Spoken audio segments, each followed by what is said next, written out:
remarks from Coach.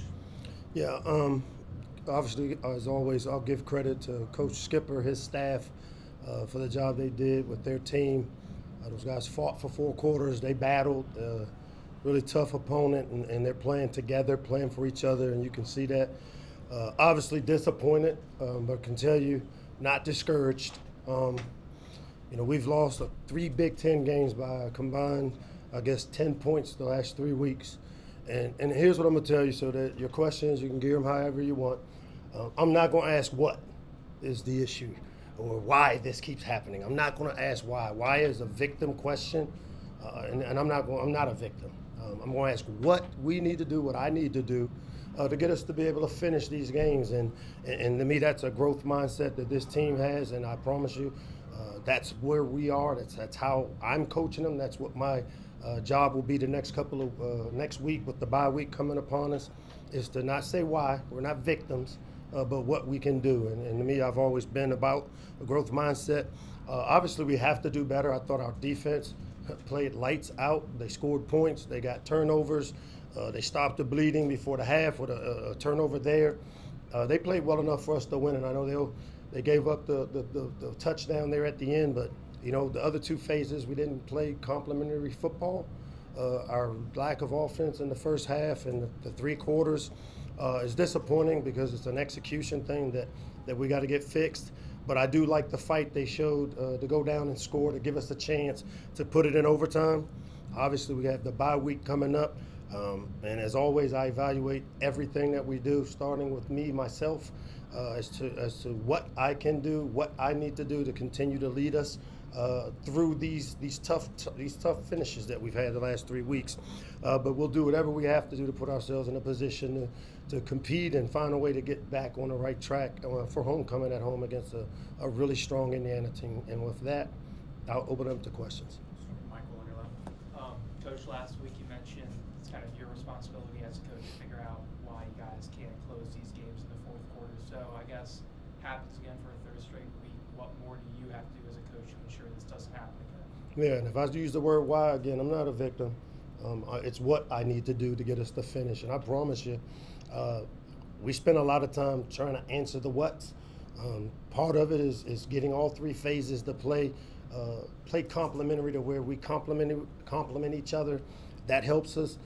Didn't help to lose 3 starters in the fourth quarter again today, which, for the 2nd week, Chicago called in and I lose a player because of not the flag on the field, but coming from Chicago. And I'll probably get in trouble for saying that, but it's one of those things that I'll keep asking what I have to do, how I need to coach, what the position I have to put us in practice to teach us and let us learn from these tough 3 weeks that we've had.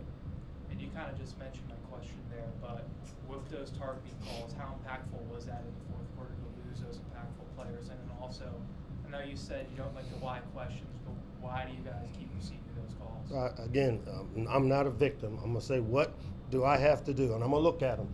I mean, I sent a play very similar in last week at the end of our game where Punch got the dig route, and I thought it should have been called, and it wasn't. Chicago didn't call in, and again, it's my job to make sure I coach the football team, and I'm going to stick to that part of it.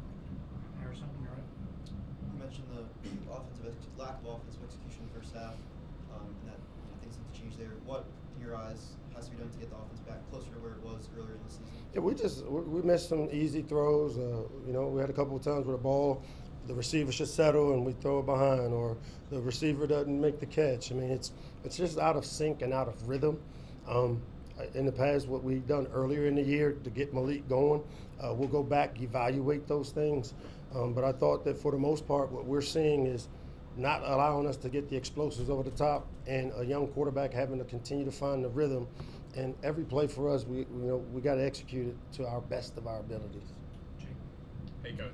Obviously, Malik, leads the game-tying drive there. How overall would you assess his performance today? It's so hard to say based off of just the emotion of coming off of another tough loss to evaluate him. I will say this: we didn't make enough plays on offense, whether it's Malik, the receivers, the running backs up front when we need to run the ball.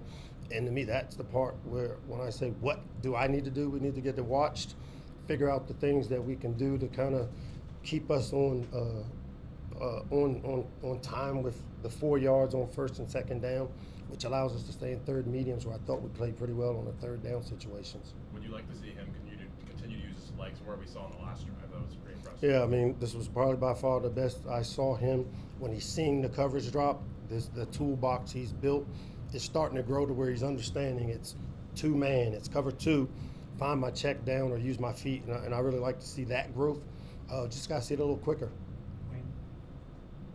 Sidney Stewart was fantastic. Nasir Taylor played well. What did you see from the defense? How exciting is it to have that kind of pass rush? Yeah, again, it's the defense played well enough for us to win, and they scored points. They got turnovers. I thought we tackled better this week. The fourth quarter, we missed some tackles there again. Our defense gave us a chance to win the game today, and I thought the other two phases did not do our part, did not do their parts, and to complement the way we played good defense. We have time for 2 more, so we get our players in here. We're good. All right. Thank you, Coach. Thanks.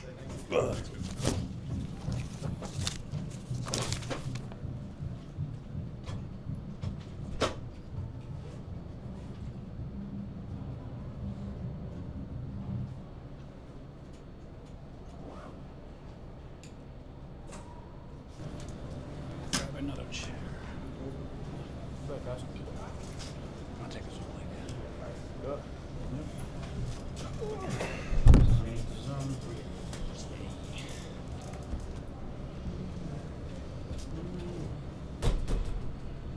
All right, we'll take questions for Dillan and Malik. Start with Mike. Malik, you would probably agree that this wasn't your best game today. So what was UCLA doing defensively for the first, 55 minutes of the game that really hampered the offense today? Yeah, they stuck with what they knew. They played sound defensively. They communicated with one another and were able to, kind of limit some of the stuff we were able to do offensively with the explosives by, playing over top, stuff that we've been seeing, for a couple weeks, just making us, take the underneath stuff and having to live with it and then trying to figure it out from there. And then just how disappointing was that? Obviously, the past 2 weeks, you weren't able to lead a drive at the end of the game. You do today, only to give up the field goal at the end of the game. Just how disappointing was that? Yeah, I mean, it's tough, really, but the defense was playing their butt off all day, with guys being out and guys being down. They continued to fight and kept us in the game and gave us a chance. The offense went down there. We scored, and the cards just weren't in our favor again today, but I'm super proud of the way the defense played with the energy and effort that they played with, no matter the circumstance. Go to Harrison. Dillan, what did you feel like went wrong on the last defensive drive? What do I feel like? I feel like communication, just being on the same page with our guys. Other than that, it's just just knowing where we're supposed to be, when we're supposed to be there. That's all. Malik, is there a level of concern with how the last 3 games have kind of just gone the same way in the fourth quarter? Not at all. I mean, we've been talking about it. Sometimes that's just the way the game goes. We've been fighting our butts off. We've kept it close. Last 3 games, losing by a combined score of 10 points. Sometimes, just get a little unlucky with it, but we have to finish games. Of course, there's drives that we have to put together as an offense when the defense is out there doing their thing. So, I mean, we just got to, figure out a way to put it all together. Like you said, the past 2 weeks, we couldn't get that last drive. This week, we got it, but we needed some earlier in the game. And it's things that we're going to keep adding to our toolbox for later down the road. Right. Malik, you mentioned how they're playing over the top, limiting explosiveness, what you've seen the last couple of days, the last couple of games. How is these last couple of games, seeing Big Ten defenses, help you learn and grow what it's like, especially going into these final 5 games? Yeah, it's just helping me see, the speed of it and how people are going to play. Of course, they do their scouting job as well, so they understand kind of what we might bring going into it. But at the end of the day, we have to stay with our rules and do what we know, and the result will be the result. I wanted to ask about that scramble right before the half. Looked like you kind of gave up a few yards to get out of bounds instead of going forward and getting a little bit closer. Obviously, you ended up going for the Hail Mary. Did you know you guys had a timeout there, or was there something else as far as going on? Yeah, I talked about it with Coach right after the fact. It was kind of in that gray area of, do you go forward or are you close enough to get out of bounds? I saw the clock. I realized I had enough time to get out.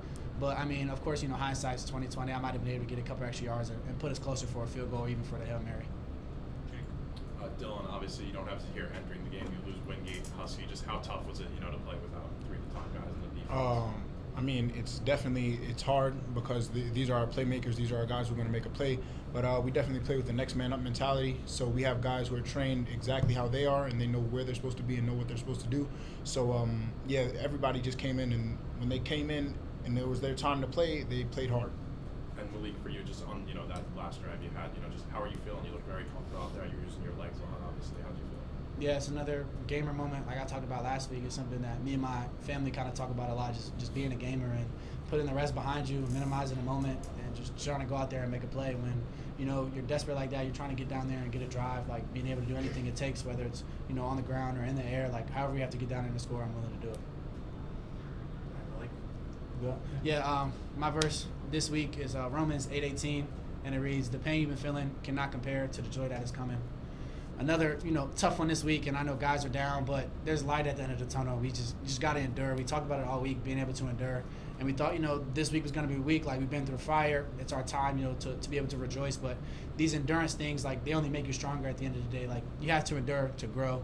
You have to go through something to be something. So for us, that's what it's about this week, continuing to endure and finding that light at the end of the tunnel.